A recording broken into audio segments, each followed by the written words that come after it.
One day, a man named Taejung hurried to grab his motorcycle to chase someone. Taejung then tried to stop a yellow car used by the man he was pursuing. It turned out that Taejung wanted to take revenge on that man because he had ruined his life.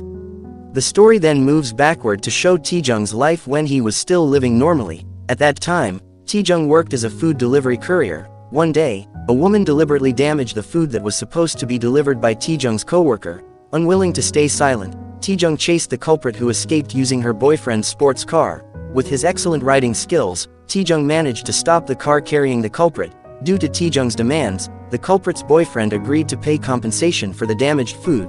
Taejung then transferred the compensation money to his co-worker, and the problem was finally resolved.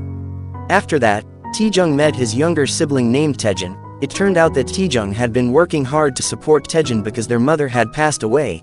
Taejung then asked Taejin to focus on studying because he would soon face important school exams. After finishing work, Taejung arranged plants together with his friends. This moment revealed that Taejung owned a plant shop business. After arranging the plants, Taejung chatted with Suji, who also took part in the activity. It turned out that Suji was Taejung's kind and understanding girlfriend.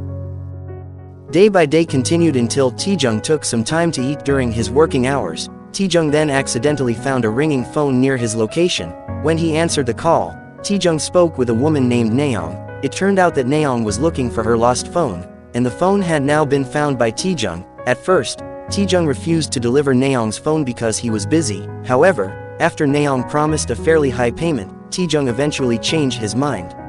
After that, Taejung arrived at the location chosen by Naeong, which was near a tunnel. Seeing that the tunnel was quiet and seemed prone to crime, Taejung suggested returning the phone to Naeong's house instead. However, Naeong refused because she felt uncomfortable having a stranger visit her home. Following Naeong's request, Taejung placed the phone inside an emergency call box in the tunnel. Taejung then took the payment money that Naeong had prepared inside the box. Just before leaving the tunnel, Taejung was almost hit by a truck that had been parked at the location for some time. Time passed until Taejung was suddenly arrested by the police. Taejung was then informed that he had become a suspect in a rape and murder case. It did not take long for the news of Taejung's arrest to attract intense public attention. The reason was that the victim's body was found in a mutilated condition. Because of this, Taejung was considered a cruel murderer. During the interrogation, the police showed Taejung a photo of the victim, who was a woman in her 20s. Taejung firmly stated that he did not know and had never met the woman. Most importantly, Taejung swore that he was not the perpetrator. While in detention, Taejung was visited by his friends. Taejung was shocked to learn that his personal information had been leaked on social media. After that, it was Suji's turn to visit Taejung. Once again, Taejung emphasized that he was not the culprit. Suji believed Taejung's statement because all this time Taejung had been a good person who spent his days working. Some time later, Taejung underwent his first trial as a defendant in the rape and murder case. According to several pieces of evidence presented by the prosecutor, Taejung used a suitcase to move the victim's mutilated body to a river area. Furthermore, Taejung dismembered the victim in the bathroom of an empty apartment unit. A rape charge also emerged because semen believed to belong to Taejung was found inside the victim's body. Shockingly, the victim turned out to be Naeong, the woman whom Taejung had previously helped with a lost phone issue. In the end, the lawyer could no longer defend him because all the evidence strongly confirmed Taejung's status as the perpetrator. After that, Suji visited Taejung, who still believed he was not guilty. As a bit of background, Taejung and Suji had long worn identical bracelets as a symbol of their romantic relationship. Suji then became suspicious because Taejung's bracelet was found at the dismemberment site. Her suspicion grew stronger when Taejung was no longer wearing the bracelet and claimed that it was lost. Suji finally removed her own bracelet and left Taejung with deep disappointment. After the judge delivered a guilty verdict, Taejung was imprisoned in a penitentiary called Gwan. As a new inmate, Taejung was assigned a public defender named Sangrak. In Sangrak's view, there were irregularities in Taejung's case. For example, law enforcement showed an attitude of not considering other possibilities, as if everything had already been arranged. Taejung then remembered that his bracelet had fallen at Taejin's boarding house. Now Sangrak planned to look for the bracelet because it could be evidence that Taejung was innocent. After that, the inmates dragged Taejung to a former gangster boss named Doksu. It turned out that Doksu was now the leader of the inmates. In response to Doksu's question, Taejung admitted that he had been sentenced to life imprisonment. Doksu himself had received the same sentence. However, he managed to reduce his punishment to 12 years because he had a lot of money.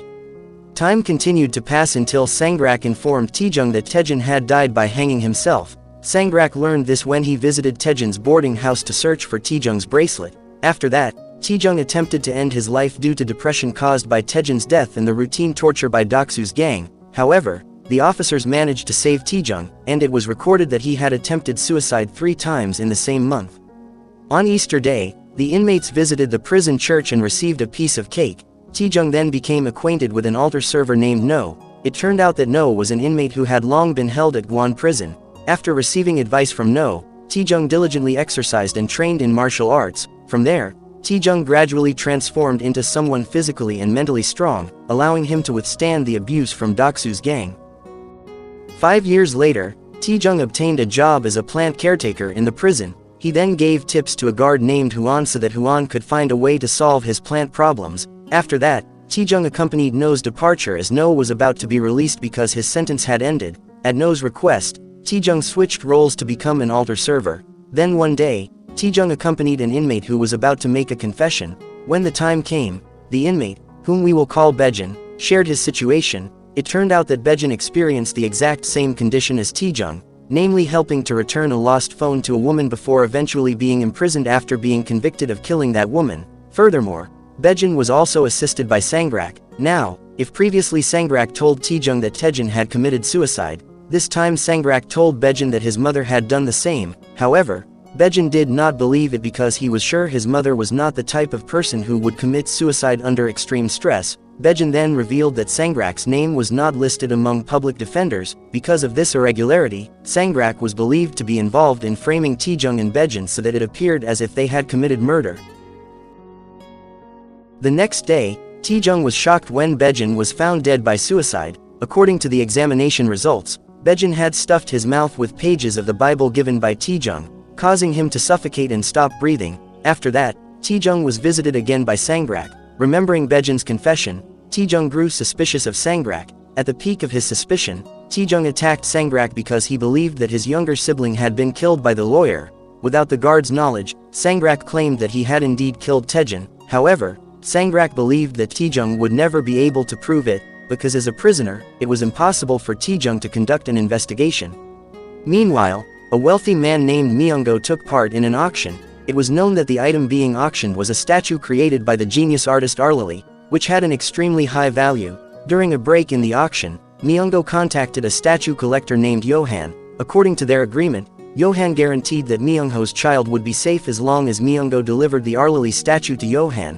When the auction resumed, Johan secretly joined as a bidder to pressure Myungo. Because of this pressure, Myungo was forced to bid 6 billion won, allowing him to finally purchase the statue. After obtaining the desired statue, Johan contacted Myungo. It turned out that Baejin, who died by suicide using Bible pages, was a false suspect chosen by Johan to replace Myungho's child. With Baejin's death, Johan ensured that Myungho's child was now free from the threat of punishment and could return to living a normal life. That conversation ultimately proved that Johan was the mastermind behind the trap that caused innocent people to be punished. After that, Sangrak contacted Johan to report the problem involving Taejong. Johan then allowed Sangrak to eliminate Taejong because Taejong had already realized that he had been framed by someone. Around the same time, a man we will refer to as Naro was assigned the task of killing Taejong. Back at Gwon prison, Taejong faced several of Doksu's subordinates. As usual, they ordered Taejong to act as a punching bag. Tired of being a target of abuse, Taejong finally fought back and managed to defeat Doksu's men. Taejong then threatened Doksu, warning him not to dare cause trouble for him again. After the incident, rumors spread that Doksu had been beaten by Taejong. These rumors clearly tarnished Doksu's reputation as a powerful inmate. Doksu then assaulted an inmate who secretly mocked him for believing the rumors. Not long after, Doksu was approached by another powerful inmate named Gang Jae. It turned out that the two were enemies. Doksu ultimately cancelled a fight against Gang Jae because he was suddenly summoned by Park. While speaking with Doksu, Park emphasized his position as the prison warden. Park was also the organizer of an underground inmate fighting club. While Doksu was responsible for recruiting inmates to become fighters, Doksu was able to act arbitrarily because of his cooperation with Park. At the end of the meeting, Park ordered Doksu to stop endangering the lives of inmates. Time passed until Taejong received a new cellmate named Jian. When the moment was right, Jian carried out Doksu's order to kill Taejong. However, Taejong was able to anticipate the attack and successfully defeat Jian. Taejong then realized that Jian had been sent by Doksu so that Doksu could eliminate him without the guard's knowledge. During mealtime, Taejong brought up Doksu's crime of sexually assaulting his own younger sibling. Doksu immediately went attacked Taejong. The guards were eventually forced to use a stun device on Doksu because he was difficult to control. Afterward, Hwan informed Taejong that Doksu had been thrown into solitary confinement for assaulting Taejong. Confirming Hwan's suspicion, Taejong had deliberately provoked Doksu so that he would be locked in solitary confinement and could no longer disturb him. As time passed, Taejong secretly made a duplicate key that he planned to use to escape. By deceiving the guards, Taejong finally succeeded in creating the key. After dealing with Doksu, Taejong was suddenly surrounded by Gang Jae and his gang. Gang Jae then invited Taejong to become his ally, considering that they both shared the same hatred toward Doksu. After that, Taejong was selected as a fighter in an upcoming match. In the middle of the preparations, Taejong subdued Gang Jae's subordinates to make it clear that he had no intention of becoming Gang Jae's ally. Time continued to pass until the inmates were gathered to undergo vaccination. It turned out that the vaccination was to be carried out by Nara, who was disguised as a prison doctor. Nara then secretly replaced the vaccine with poison when he injected Taejong. After injecting Taejong, Nara sent a message to someone stating that Taejong would die within 30 minutes. After that, Taejong began attempting to escape from the prison using strategies and tools he had prepared long in advance. By taking advantage of gaps he already knew, Taejong tried to move as quickly as possible. Then, in the middle of his struggle, Taejong suddenly felt dizzy without realizing that the condition was triggered by the poison injected by Nara. After overcoming various obstacles, Taejong managed to enter the office that handled inmates' family visits. Through a diversion, Taejong succeeded in leaving the office and heading toward the prison exit gate. In the end, Taejong lost consciousness as the effects of the poison reached their peak. Meanwhile, Johan was watching a car racing tournament. It turned out that one of the racing teams in the competition was owned by Johan. After the race ended, Johan spoke with one of his team members. The team member was confused by Johan's way of thinking. The reason was that Johan wanted his team to attack a rival racer's car in order to increase their chances of winning. Some time later, prison warden Park was suddenly visited by the Commissioner General, who had long been Park's superior. The Commissioner General then allowed Johan to enter Park's office. Before leaving, the Commissioner General instructed Park to carry out any order given by Johan. When they began speaking privately, Johan brought up the condition of Gwon Prison. It turned out that the prison housed the most brutal criminals in South Korea. Johan then admitted that he was friends with influential people. One of them was the superior of the Commissioner General. Johan then gave Park 2 1-kilogram gold bars, each worth 200 million won, so that Park would be willing to carry out Johan's mission. Park would later receive 5 identical gold bars if he successfully completed the mission. It turned out that the mission was to gather 12 inmates who met the requirements listed in the documents. Then those 12 inmates would be sent to a location chosen by Johan. Park was also allowed to send inmates he disliked as long as they still met the requirements. Park finally promised to ensure the mission's success. Meanwhile, Taejong woke up in the prison clinic. According to the doctor's examination results, Taejong's body had been poisoned with rat poison. In addition to being treated quickly, Taejong's life was saved thanks to a vitamin K3 supplement that No had given him during a previous visit. Not long after, Hwan visited Taejong. Through his investigation, Hwan was able to uncover Taejong's attempt to escape from prison. The rat poison incident also made Hwan realize that there was someone trying to harm Taejong. Now Hwan would keep a closer watch on Taejong in order to protect him while also preventing him from attempting to escape again. As time went on, Park released Doksu from solitary confinement in order to maintain their cooperation. Before leaving, Park asked Doksu not to cause any trouble. However, Doksu ignored the request because he was desperate to take revenge on Taejong. Moments later, Taejong fought against Doksu's gang inside the clinic. Through his gang's attack, Doksu wanted to punish Taejong for having him locked in solitary confinement. At the same time, Hwan was unable to stop the disturbance inside the clinic because the facility doors were tightly guarded by Doksu's men.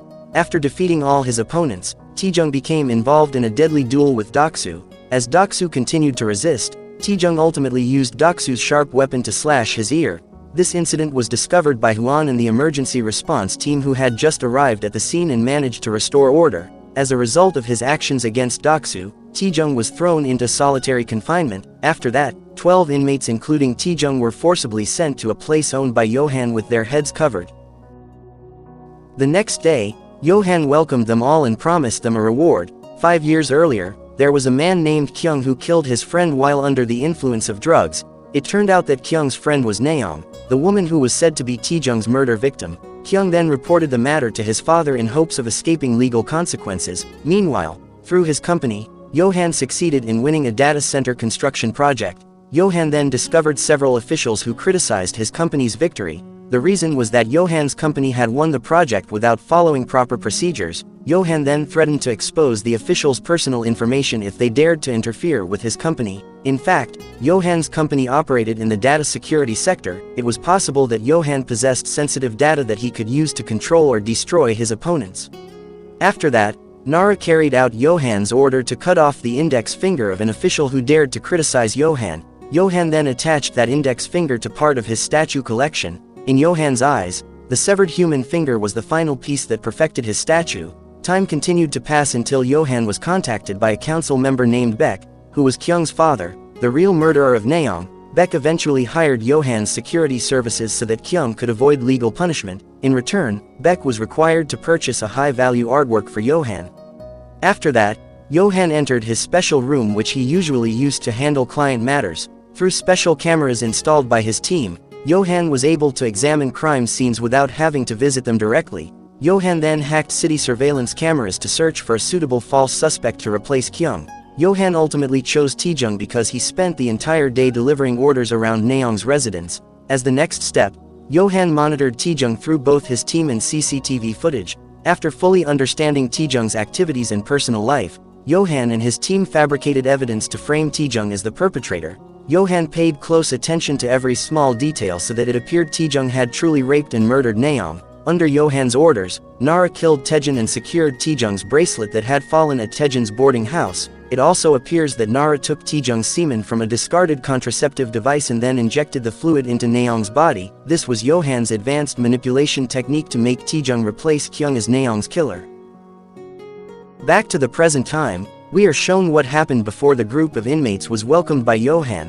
When they first arrived at Johan's property, Taejung and the other inmates were given luxurious food and drinks. Following the instructions, the 12 inmates including Taejung entered their respective rooms. They began to wonder why they had been brought there and where that place actually was. When the situation became quiet, Taejung attempted to escape. However, his action was ultimately stopped by security guards carrying rifles. Realizing that the guards were constantly aiming at him, Taejung did not dare to attack when he was met by Johan. At the end of the meeting, Johan hinted that Taejung and the other 11 inmates would take part in a competition with a special prize. Moments later, Jian managed to persuade Taejung to meet Doksu. Taejung then prepared himself to fight after learning that Doksu intended to kill him for revenge. However, the guards successfully prevented the clash, forcing Doksu to postpone his plan to eliminate Taejung. The story then returns to the moment when Johan welcomed the 12 inmates. Here they were dressed in uniforms with individual serial numbers. Johan then announced that the 12 inmates would become participants in a car racing competition. The arena would be located in an abandoned factory complex. Johan then shot an inmate dead for attempting to escape from the competition. After that, Johan displayed a pile of money totaling 5 billion won as the prize for the winner of the race. Johan emphasized that the competition had no rules, meaning participants were allowed to use any method to achieve victory. After the briefing, the 12 inmates took cars from the garage according to the serial numbers on their uniforms. It turned out that each participant received a different car, and not all of them were suitable for racing. However, since there were no rules, they were free to modify the cars to overcome their weaknesses. Meanwhile, Kyung arrived at the location with a man following Johan's invitation. It turned out that the man accompanying Kyung was the one whose punishment had been replaced by Baejin. Johan eventually revealed that the inmates' car racing competition would become a gambling event operated through the dark web. During the race preparation period, Jian, who was still considered Doksu's subordinate, carried out his task of spying on Taejung. Without Doksu's knowledge, Jian cooperated with Taejung as a team. Taejung agreed to work with Jian because the man showed genuine seriousness. At this point, the participants had already formed their own teams to increase their chances of winning. The next day, Gang Jae became the first participant to meet Johan through a consultation session. Gang Jae then offered a deal to Johan. He promised that he could become a very useful person for Johan as long as Johan was willing to cooperate with him. Johan ultimately did not trust Gang Jae and rejected the deal after learning that Gang Jae had been involved in fraud cases 18 times. After that, it was Doksu's turn to meet Johan through a consultation. Doksu then asked Johan for permission to kill Taejong during the upcoming race so he could take his revenge. Hearing this, Johan finally allowed Doksu in order to increase the excitement of the race. That night, Doksu's men hijacked another participant's SUV and handed it over to Doksu. Not long after, Gang Jae witnessed the actions of Doksu's men and noticed that the security guards did nothing. At that moment, Gang Jae realized that car hijacking and violence were allowed during the preparation period. Meanwhile, Taejong was working on Jian's sports car. It turned out that among all the participants, only Jian had received a sports car, giving him a very strong chance of winning thanks to its high speed. As soon as they learned about Jian's car, Gang Jae's team immediately tried to hijack it by any means necessary. Taejong and Jian then attempted to escape using the sports car. Doksu, driving his hijacked SUV, chased Taejong with the mission of seizing the sports car. At the same time, Gang Jae also pursued Taejong with his relatively slower car. Taejong's escape attempt ultimately failed when his car was rammed by Doksu. Gang Jae then blocked Doksu as he was about to ram Taejong again. As Doksu and Gang Jae were about to fight over the sports car, the security guards finally intervened and managed to restore order. It turned out that Johan deliberately prevented a bigger conflict because he did not want the participants to get injured before the race. After the chaos, Jian's sports car suffered engine damage after being hit by Doksu, but Taejong managed to escape just as the car exploded. The next day, Taejong met Johan in a consultation session. While talking, Taejong used the watchtower to observe the factory complex that would serve as the race arena. It turned out that Johan organized the dangerous inmate car race purely for entertainment. Up to that point, Johan did not even remember that he had framed Taejong as a false suspect to replace Kyung. Johan then granted Taejong's request to give him vitamins. However, Taejong eventually refused the vitamins and left. Since that incident, Johan became extremely irritated with Taejong because he felt that Taejong had toyed with him. A few hours later, Taejong began modifying his car. As a brief explanation, some participants including Taejong had gained car mechanics skills through training in prison. The following day, Johan accepted an agreement to cooperate with Gang Jae. Johan then informed him that he had placed something interesting inside Gang Jae's car. As the race was about to begin, Johan announced that the prize money of 5 billion won would be awarded to the first participant to complete 20 laps. Johan also once again reminded everyone that the race had no rules, meaning participants were free to do anything to win. As soon as the race started, Kyung immediately placed a bet on Taejong. Shortly afterward, one participant suffered a fatal accident after activating the turbo engine in his car. As the competition grew more intense, Doksu managed to crash into Taejong's car and prepared to kill him. However, it turned out that the car was being driven by Jian, leaving everyone deceived. Not long after, Doksu discovered that Taejong had switched to using a motorcycle available at the location. As time went on, Gang Jae focused on chasing Taejong and was determined to kill him. Gang Jae then used a pistol provided by Johan to carry out his mission. While trying to escape, Taejong successfully attacked Gang Jae's car tire using a gas cylinder attached to his motorcycle. As a result of this attack, Gang Jae suffered a fatal accident. After the incident, Johan announced a new rule. Any participant who managed to secure Taejong's motorcycle would receive 5 billion won. From that moment on, all participants shifted to hunting Taejong in order to win the massive prize money. Through a desperate struggle, Taejong managed to overcome the attacks from every participant. Johan then picked up a long-range rifle to shoot Taejong. It turned out that Johan was extremely determined to kill Taejong because Taejong had dared to toy with him during their last meeting.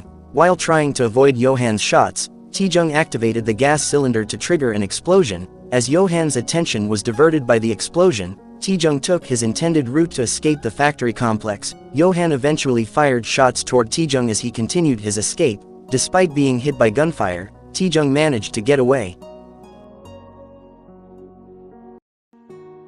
After that, Taejong collapsed unconscious when he arrived at No's electronics repair shop. It turned out that No had once told Taejong the address of his shop during a prison visit. As time passed, Taejong eventually regained consciousness and found that his wounds had been treated by No. It turned out that No's electronics repair shop also functioned as his home. At No's insistence, Taejong now stayed at the shop to hide. Meanwhile, prison warden Park reported a serious issue to Johan. The superiors of Park were now searching for the 12 inmates who had previously been forced to participate in Johan's deadly game. In response to this problem, Johan planned to carry out a manipulation so that it would appear the 12 inmates had died in a fatal accident while working as volunteer laborers. Several days later, Taejong hunted down Sangrak to take revenge because he believed that Sangrak had killed his younger sibling. Taejong managed to subdue Sangrak shortly after the lawyer contacted his associate to ask for help. When interrogated by Taejong, Sangrak did not dare to reveal Johan's position as his boss because he would certainly be killed if he exposed Johan. Taejong then searched Sangrak's belongings and found a file about a woman named Hunjong. Sangrak eventually admitted that Hunjong would be framed as a false suspect to replace the real murderer. It turned out that false suspects who were framed like Taejong and Hunjong were referred to as models. Furthermore, Sangrak confirmed that his team was constantly monitoring Hunjong so they could fabricate evidence to turn her into a suspect. While Taejong was still extracting information, Nara arrived to fulfill Sangrak's request. From there, Taejong had to engage in a fierce fight against Nara. After Taejong won the duel, Sangrak revealed that Taejong's sibling had actually been killed by Nara. Not long after, Nara managed to escape after throwing a time bomb. Taejong eventually managed to leave the location while carrying Hunjong's file, while Sangrak died at the scene due to the explosion. Time continued to pass until Taejong informed No about Hunjong. They did not want Hunjong to suffer the same fate as Taejong, whose life had been destroyed since becoming a victim of a frame-up. Now Taejong and No began working together to prevent Hunjong from becoming another victim. Meanwhile, we are shown that Hunjong is the owner of a hair salon business and has a young daughter. Later that night, Johan found Nara in a secluded area not monitored by CCTV. It turned out that Nara already knew Johan intended to kill him for failing to stop Taejong. However, in the end, Johan managed to turn the tables and kill Nara to punish his failure. After that, Johan cleared a police detective named Ilguk of a bribery case. Ilguk then accepted a mission to capture Taejong because Johan promised to promote him if he succeeded. On the other side, Taejong installed several hidden cameras provided by No around Hunjong's salon. Through this method, Taejong hoped to protect Hunjong from threats while also identifying spies who were monitoring her. Some time later, Taejong subdued a delinquent woman named Inbi who attempted to steal No's money at the shop. Upon seeing this incident, No clarified the situation to Taejong. It turned out that Inbi was No's daughter who often demanded money. Inbi did not hesitate to use dirty methods if her demands were not met. After that, Taejong visited Hunjong's salon and only found her daughter, Soyeon. Taejong then rushed to look for Hunjong at the location mentioned by Soyeon, because it turned out that Hunjong was returning a lost phone without realizing that it was a trap.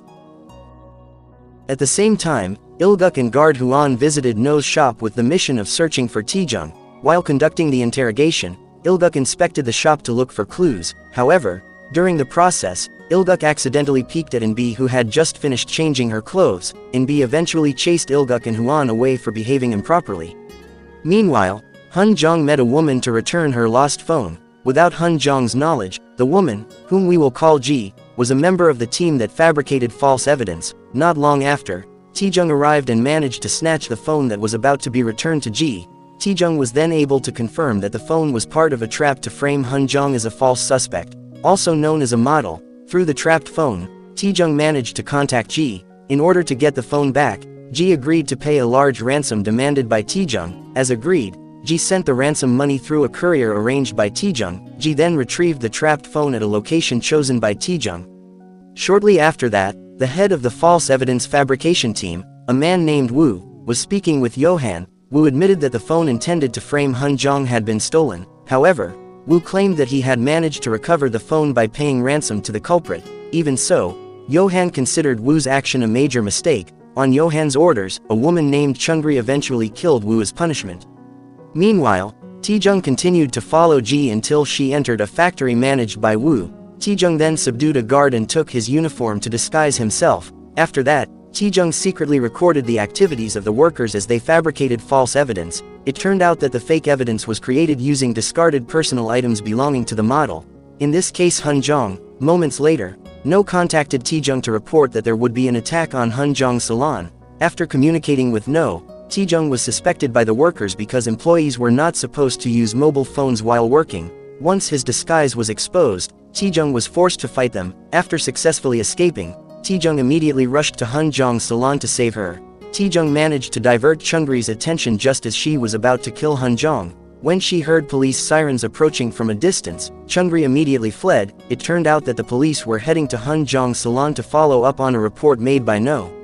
As time passed, Inbi took Hunjong and her child to a friend's house to hide. The two of them planned to stay there until the situation was completely safe. On the other hand, council member Beck and his son Kyung met Johan at his house. They were furious because Johan had still not been able to stop Taejung. They demanded that Johan resolve the Taejung problem as soon as possible, because the longer Taejung remained free, the greater the risk that Kyung's status as the real murderer of Naeong would be exposed. After the meeting, Johan grew to hate Beck and Kyung for daring to insult and threaten him. As retaliation, Johan planned a strategy to bring Taejung and Kyung together, hoping it would lead to a life-threatening conflict between them.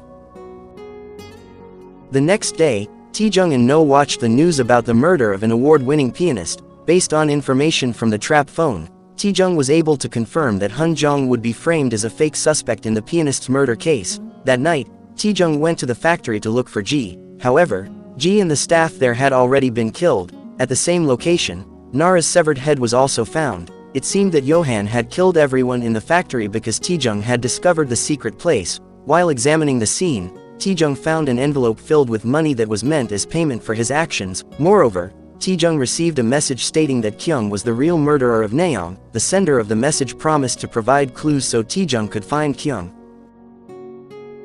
The following day, Taejung received a message about the time and location of Kyung's upcoming party. Taejung did not realize that the person guiding him to Kyung's location was actually Johan. As time went on, Taejung contacted Huan and informed him that he would capture Naeong's real killer. Taejung then immediately ended the call when he heard Ilguk's voice. After that, Ilguk received support from the police and discovered evidence that Taejung was carrying a phone given by No. Now Ilguk planned to track the phone's location to find Taejung. Meanwhile, No and B searched for Taejung because he had not returned. Just like Ilguk, they eventually tracked the location of the phone No had given to Taejung in order to find him.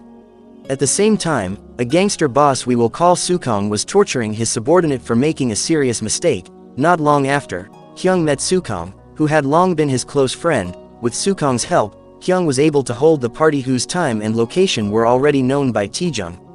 Elsewhere, Johan was attending a memorial ceremony for the death anniversary of his parents. It turned out that Johan often suffered from shortness of breath due to trauma and the fatal incident involving his parents that happened many years ago. After the ceremony ended, Johan met his head butler, whom we will call Jong-in. Despite having lost her sight, Jong-in was highly trusted by Johan because she was extremely loyal and could understand Johan's wishes.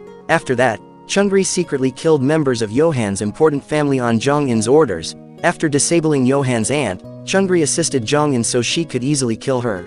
It turned out that Jong-in orchestrated the murder so the aunt could not take over Johan's company shares. Shockingly, Johan had never known that Jong-in was actually his biological mother. Jong-in had gone blind because Johan had poured mercury into her eyes while she was sleeping. According to Jong-in's belief, Johan did this so he could keep Jong-in as his head butler. In the end, Jong-in killed the aunt for what she believed was Johan's own good.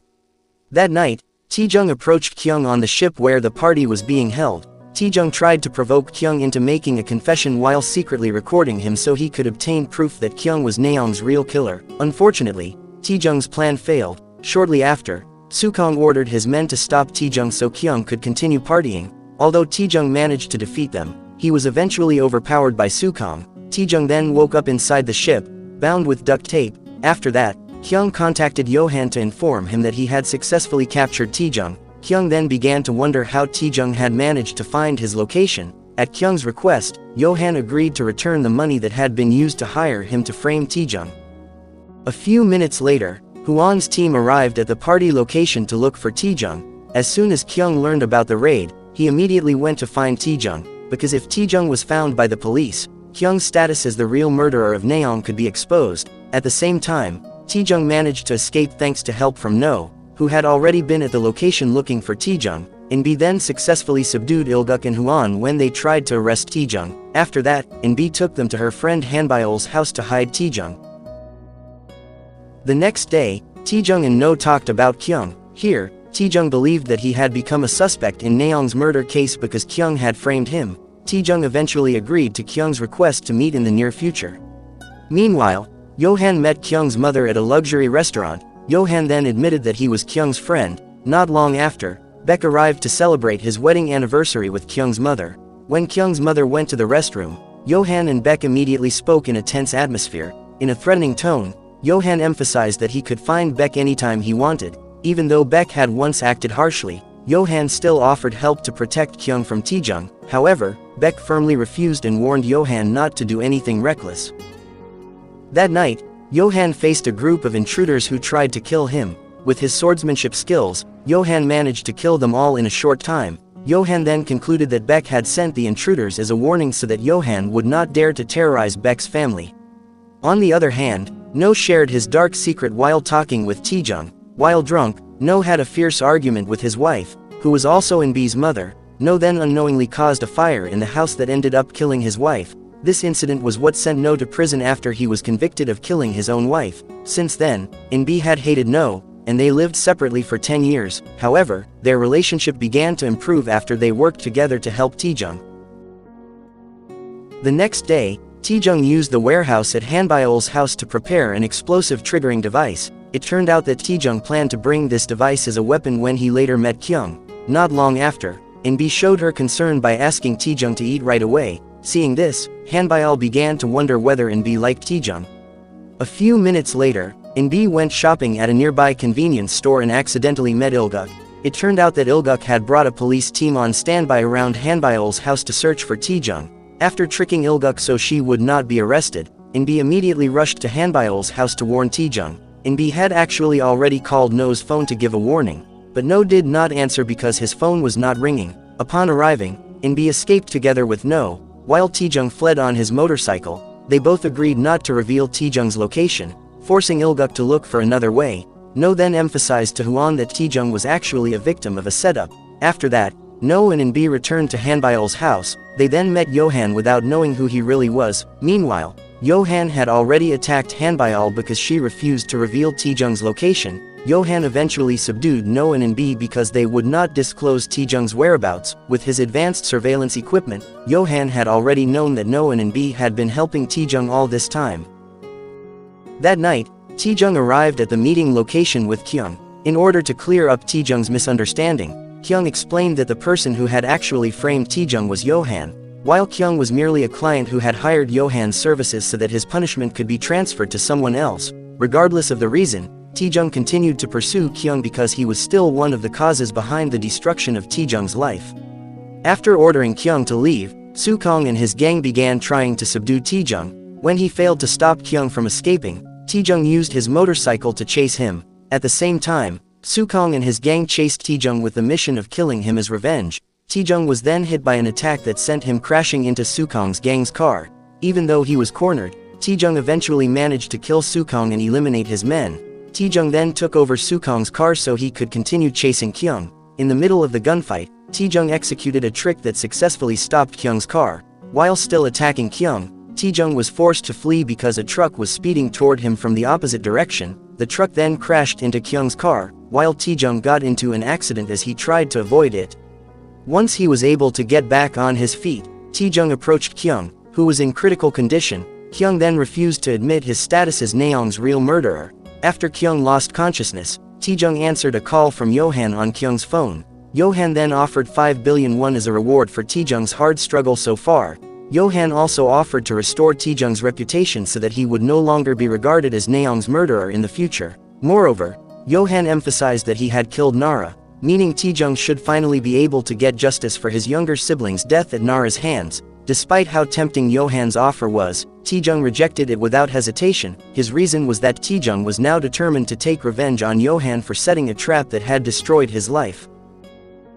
Some time later, Johan subdued Beck and killed a woman who was suspected to be Beck's mistress. While Beck was in critical condition, Johan revealed his dark secret. Back in his teenage years, Johan had killed both of his parents because he opposed their decision to donate most of their assets to a temple. Johan then reported to the police that his parents had been killed by an escaped convict hiding around his neighborhood. The police eventually shot the convict dead when he tried to escape during arrest. From that moment on, Johan became interested in framing innocent people as suspects in murder cases. After finishing his confession, Johan killed Beck for daring to attack him earlier. Johan's dispatched team then arrived to erase all traces. Some time later, No was arrested by the police in connection with Beck's murder case. During the interrogation process, detectives presented various pieces of evidence that led to No being named a murder suspect. No was eventually detained even though he repeatedly insisted that he had not killed Beck. After that, Tjung went to No's electronics repair shop after hearing about his arrest. Taejong then disabled the CCTV at the location so that Johan could no longer use the cameras to spy on them. Not long after, Taejong found In-bi cleaning graffiti on the shop door that contained hateful messages targeting No. Taejong then reassured In-bi that No was actually innocent. As In-bi mourned her father's fate, Taejong left with a mission to set things right. Meanwhile, Johan had just completed his 100th sculpture. It turned out that Johan was actually the genius artist Arlili, whose sculptures always sold for fantastic prices at every auction. Johan liked to create sculptures with expressions of suffering and despair, because those faces reflected the condition of the people he had framed. On Jong-in's suggestion, Johan planned to reveal his identity as Arlili when releasing his 100th sculpture for auction. As time went on, Taejong contacted Johan. Taejong was able to guess that No's arrest was part of Johan's trap. After that, Taejong went to an emergency phone booth as instructed by Johan. Inside the booth was the knife Johan had used to kill Beck, which was meant for Taejong. Through these two items, Johan gave Taejong two choices. The first was to turn himself in as Beck's murderer while carrying the knife as evidence, and the second was to use the check to demand ransom money of any amount. It turned out that Johan intended to use the check to recruit Taejong. Johan also implied that framing No was a counterattack against Taejong. After ending the communication, Johan grew curious about which choice Taejong would make. As time passed, No reflected on his past while being confined in his cell. In truth, No had once been very close to In-bi. No was then sentenced to 20 years in prison for causing a fire that killed his wife. Later, while he was an inmate, No scolded In-bi for hitting a friend, even though In-bi had acted because the victim had insulted both In-bi and No. Not wanting In-bi to continue being judged, No eventually forced In-bi to stop considering him as her father. From that moment on, In-bi hated No, until they later reconciled thanks to Taejong's presence. Returning to the present, No decided to accept the status of Beck's murderer. No secretly did this for In-bi's safety. Around the same time, Taejong turned himself into the police while bringing the knife used to kill Beck as evidence. Taejong firmly stated that he was the real murderer of Beck, which finally led to No being released. After returning to the shop, No shared a touching moment with In-bi. After that, Johan visited Taejong, who was being detained. Having grown tired of Johan's traps, Taejong no longer cared about Johan's motives or background. Taejong finally called Johan an immoral child. Offended by the insult, Johan ordered Park to make sure Taejong would die when he was later transferred to Gwon prison. The next day, Hwan obtained permission to pick up Taejong by using an emergency transfer procedure. On the way to Gwon prison, Hwan revealed that fellow guards had been working harder ever since Taejong once managed to escape. Taejong then implied that he had deliberately turned himself in as Beck's murderer in order to save No. After that, Hwan successfully used a trick to get the driver out of the vehicle for a moment. Once the opportunity arose, Hwan immediately took control of the vehicle and drove Taejong to a deserted area. Hwan then freed Taejong because he already knew that Taejong was innocent. Now, Hwan hoped that Taejong could fix the life that had been ruined since he became a victim of a trap. After leaving the location, Hwan reflected on the moment that made him willing to help Taejong. Previously, Taejong had secretly sent the results of his investigation to Hwan. From this, Hwan learned about the fake models and fabricated evidence, as well as Kyung's status as the real murderer of Naeong. After that, Hwan had also overheard Park's conversation, allowing him to discover that Taejong was going to be killed once he was imprisoned at Gwon prison. Returning to the present, Hwan punched Park for being involved in a trap that endangered Taejong's life. On the other hand, Taejong managed to find No and In-bi at the pickup point thanks to directions from Hwan. After returning to the shop, the three of them agreed on a mission to stop Johan. Taejong then moved No and In-bi to his plant shop so their location would not be discovered by Johan. After that, Taejong's group discussed the results of their investigation while devising a strategy to stop Johan. They finally succeeded in uncovering Johan's secret identity as Arlili.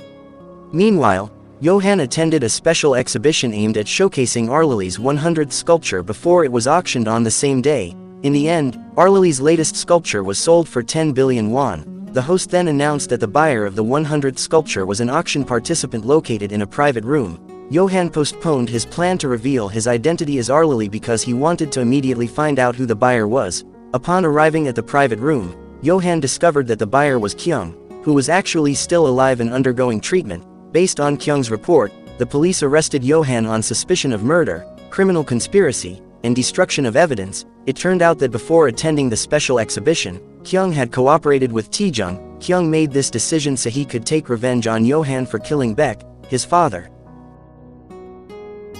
As time went on, Johan was eventually detained in a cell. Not long after, a group of thugs stormed the police station and attacked all the officers on site. Ilguk also became a victim while he was asking Johan for help. When the moment was right, Johan was freed by Doksu, who had orchestrated the attack earlier. It turned out that Doksu carried out the action at Park's request, which itself came from Johan. At the end of the meeting, Johan assured Doksu that he would soon be able to meet Taejung to take his revenge. After that, Taejung disguised himself as an officer responsible for transferring Arlili's sculpture to Johan's house. While Taejung was busy with his mission, Johan managed to kill Kyung quietly in the hospital room. As a result of this incident, the police reached a dead end in handling Johan's case. On the other side, Chungri came to the plant shop and attacked No. Inbi then fought desperately to stop Chungri in order to protect her father. Despite resisting with all her strength, Inbi was eventually defeated by Chungri. Worse still, No was now severely injured due to Chungri's attack. Shifting to Taejung, he successfully infiltrated the advanced room that Johan usually used to design his traps. After taking the data storage device, Taejung immediately left the location because the security system would soon trap him inside. Then, as he was about to leave Johan's house, Taejung was confronted by Doksu. After delivering his threats, Doksu ordered many of his subordinates to kill Taejung. After defeating all of Doksu's men, Taejung had to fight Doksu himself. With great effort, Taejung finally managed to defeat Doksu.